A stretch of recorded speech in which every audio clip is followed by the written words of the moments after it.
Salut à tous, on se retrouve aujourd'hui pour ma première vidéo tuto. Alors avant tout, je vous prie d'être indulgent sur la qualité de ce premier tuto, car comme j'ai dit, c'est une première, mais j'espère néanmoins qu'il vous plaira. N'hésitez pas à me faire votre tour et vos remarques par commentaire, et je tâcherai d'améliorer ces petites erreurs sur les prochains petit à petit. Alors pour ce premier tuto, j'ai décidé de partir sur un personnage de Dragon Ball qui n'est autre que Freezer comme vous le voyez à l'écran.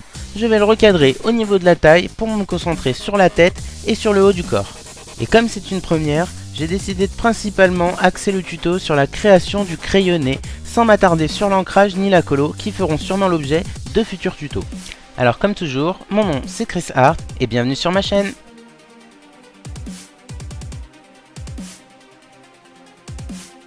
Alors tout d'abord, j'ai pris une feuille au format A5, soit un demi A4, environ 21 cm par 14,8.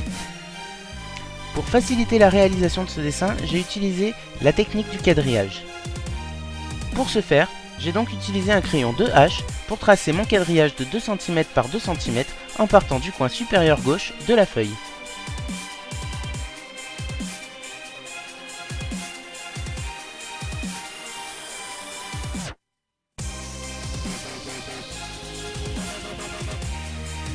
Voilà, une fois mon quadrillage fait, je vais pouvoir rentrer concrètement dans le dessin. Toujours avec mon crayon 2H si possible, ou alors avec un HB sans trop appuyer, je mets un premier point de repère sur la 5e ligne verticale au centre du segment comme ceci. Ce sera là le sommet du crâne de Freezer. Ensuite, je vais mettre un second repère sur la dernière ligne verticale au deuxième croisement, soit à 4 cm du bord supérieur de la feuille, comme ceci. Ici se trouvera l'extrémité droite du crâne de Freezer que je commence à arrondir en descendant jusqu'à l'angle juste au-dessous. Je peux alors commencer à relier ce côté à mon premier repère pour amorcer la forme de la tête de Freezer. N'hésitez pas à mettre sur pause lors du visionnage pour bien prendre vos repères. Toujours en suivant cet arrondi, je vais descendre de l'autre côté, chercher la 3e ligne horizontale au milieu du 3e segment, comme cela. Comme vous le voyez, je n'hésite pas à revenir sur mes traits pour harmoniser et arrondir les tracés. Et nous voilà avec le sommet du crâne fait. Ensuite, je continue avec la forme générale du visage. Freezer aura la tête quelque peu inclinée. Alors, je vais partir sur une ligne droite en diagonale vers l'intérieur de la feuille qui est en continuation de mon premier tracé et passera par l'angle qui croise la 6e ligne verticale et la 5e ligne horizontale, comme ceci. Puis je vais venir former ce que l'on appelle en anatomie la mandibule avec un angle à environ 45 degrés. Et viendra ensuite la place du menton, juste ici. Ensuite, je vais finir ma mâchoire inférieure en remontant presque de façon symétrique sur la gauche. Encore une fois, n'hésitez pas à mettre sur pause pour prendre des repères. Je peux pas compter toutes les cases à chaque fois, ce serait vraiment trop long et trop ennuyant aussi bien pour vous que pour moi. Ensuite, je vais venir placer l'oreille droite de Freezer en formant une sorte de trapèze dans l'espace qui sépare le début de son crâne et sa mâchoire. J'arrondis la base et l'extérieur de son oreille et j'en profite pour tracer le début du cou. Puis je passe à l'autre oreille en gardant bien en tête que le visage est incliné et un peu tourné, ce qui crée une légère perspective à prendre en compte. Une fois ça fait, je vais pouvoir m'attaquer aux épaules et à la partie visible du corps du perso, puis je reviendrai un peu plus tard sur son visage. La musculature des personnages de Dragon Ball étant super développée, c'est un très bon exercice pour travailler le corps humain. Donc, presque au départ de l'oreille, je vais faire un trait arrondi qui représentera l'un des trapèzes de Freezer.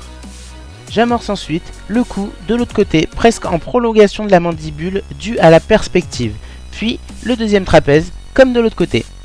Par la suite, je vais venir placer ma première épaule qui va finir en bord de feuille bien arrondi et la seconde toujours en suivant l'inclinaison du corps.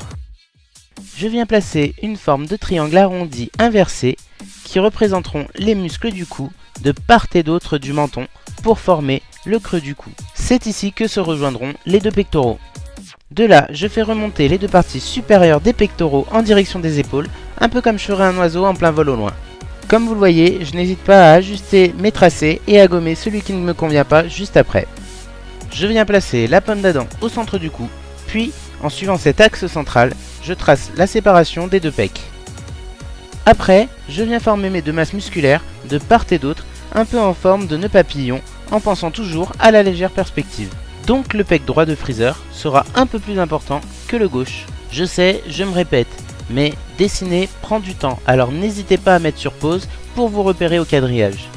Je rajoute 2 petits traits au milieu pour donner cet effet de tension musculaire.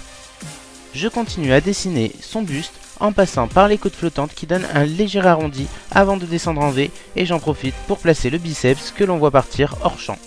Même chose de l'autre côté, je trace le biceps et le côté du buste en ajoutant la forme de la cage thoracique bien apparente sur ce perso.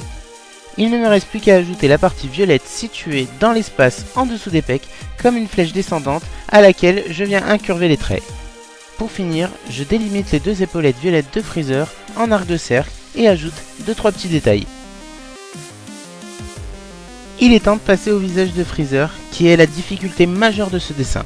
Alors je m'excuse par avance, mais j'ai un peu merdé sur le cadrage concernant la partie violette de son crâne, mais heureusement, rien de très difficile à reproduire sans mon assistance.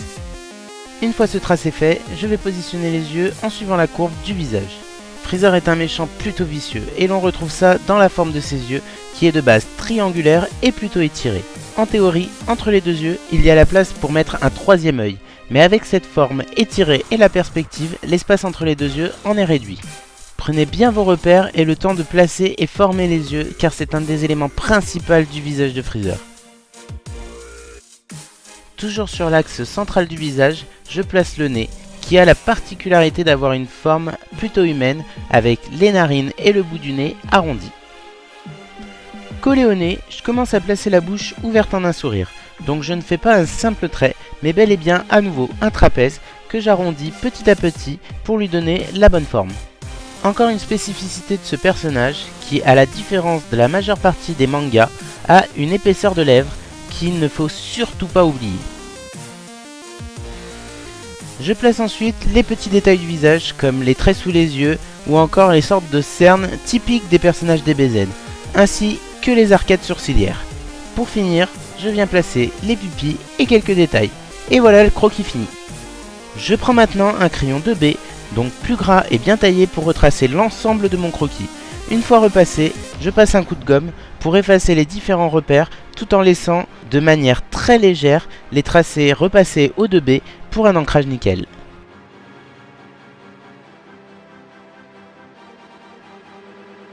Concernant l'ancrage, je l'ai fait avec un micro-pigma plutôt fin, soit du 0,1 soit du 0,05. Je le reprendrai une fois le coloriage fini, mais ceci fera sûrement le sujet d'un futur tuto. Je vais profiter de ce temps d'ancrage pour remercier tous les spectateurs qui ont participé à mon dernier live. Alors, dédicace à Wendy Marvel, Adam Hart, Tao, Sushi, Léa, Goliath Gaming, également dédicace à The Omega, Dorian Mistral, Ilan Matril, Coco Patate, Tara MLT, Mr. Chip, et pour finir, dédicace à Mohamed Mazouz. Merci à tous. Faites-moi vos remarques par commentaire et n'hésitez pas à me faire passer vos réalisations en ayant suivi ce tuto par Insta, Facebook ou même par le Discord. Comme toujours, je vous remercie pour le visionnage, partagez un max, prenez soin de vous et sayonara!